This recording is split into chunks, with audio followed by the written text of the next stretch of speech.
আসসালামু আলাইকুম।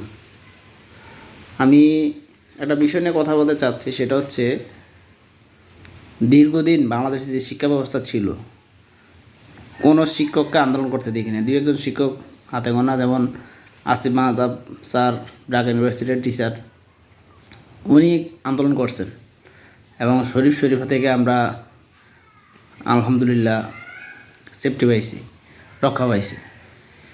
কিন্তু এখন বর্তমানে কিছু শিক্ষক দেখতেছি অনলাইনে, যারা তাদের বিভিন্ন অধিকার নিয়ে কথা বলতে চায়, তাদের অনেক অধিকার নিয়ে আলোচনা করে, তাদের এই সুযোগ দেওয়া দরকার, এখন আন্দোলন করবে, তারা সবাই জড়ো হচ্ছে।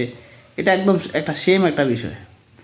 আমাদের উচিত না এই সময়ে এগুলো নিয়ে কথা বলা উচিত না। যেহেতু আমরা এতদিন চুপ ছিলাম, শিক্ষা ব্যবস্থা নিয়ে কথা বলি নাই, নিজেদের অধিকার নিয়ে কথা বলতে সাহস হতে পারি নাই, জড়ো হইতে পারি নাই, তাহলে এখন কেন চুপ? এখন কেন আমরা আবার এই আন্দোলন করব? নতুন সরকারকে সময় দিন, সময় দিয়ে সহযোগিতা করুন, দেশ গড়ার চেষ্টা করুন। যেহেতু শিক্ষক দেশ গড়ার কারিগর, অবশ্যই দেশকে গড়ার জন্য আপনারা সহযোগিতা করুন। এই উল্টাপাল্টা আন্দোলন করবেন না দয়া করে।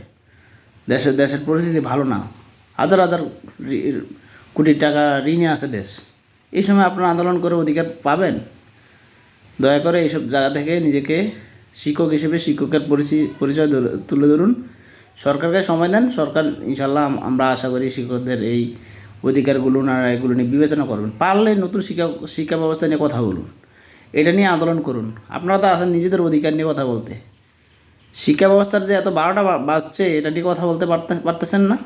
এই বিষয়ে একটু কথা বলেন। যাই হোক, ভালো থাকুন সবাই। আসসালামু আলাইকুম।